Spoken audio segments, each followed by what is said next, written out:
What's going on, everybody? Weston Hockowitz here at Green Bay Press-Gazette.com and PackersNews.com, joined alongside Pete Dougherty. And Pete, after a week of analysis, we finally reached the decision, the Pete Dougherty decision for the 2013 NFL Draft pick for the Green Bay Packers. Pete, we've looked at a lot of different athletes, a lot of different talents for this first round, but when it comes down to it, who do you think the Green Bay Packers are going to take with the 26th overall selection? It's been an agonizing couple days, Wes. It's always pretty difficult to figure out who they're going to pick, and I think this year was one of the harder ones that I've done. I've been doing this since '94, I think.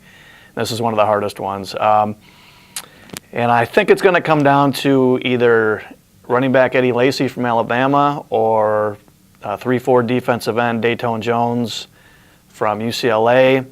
Thompson's history would suggest Jones, but I think he's going to break from his history. Instead of going for the bigger body, he's going to go for the running back to solve a lot of the problems they had last year with the two-deep safety problem.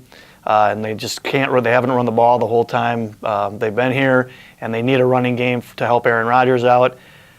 I'm thinking if they sit at 26 and make that pick, chances are, and Eddie Lacy just squeaks through there, I think they take him at 26. And I'm glad the way you worded that, Pete. If they do stay there, there's also a possibility that they could trade out of it. They haven't done it since 2008 when they drafted Jordy Nelson with their first pick in the second round. Is there a possibility that maybe the Packers explore that option as well when it comes time? It sounds like it's a great possibility for a lot of. I think a lot of teams are looking to trade down. Every year they are, but I think even maybe a little more so than usual this year. And I think there's a real good chance of that with the way the quarterback's set up. Really, there may not be many of the teams that have any of these quarterbacks graded with a first-round grade. And so teams that need quarterbacks really don't want to take one in the first round, or at least in the first half or two-thirds of the first round.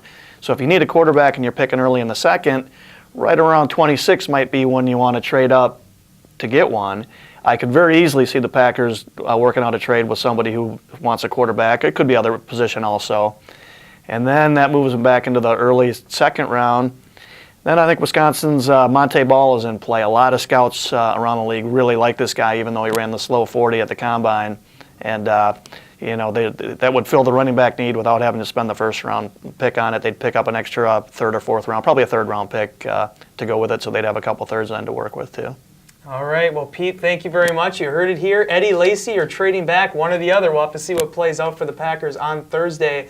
Be sure to check into PackersNews.com at 5:30 Central Time as well, where Pete, myself, and Mike Vandermoss will be doing another round of this draft analysis with our pre-show before the draft conducts itself. But until next time, for Pete, I'm Wes. We'll see you later.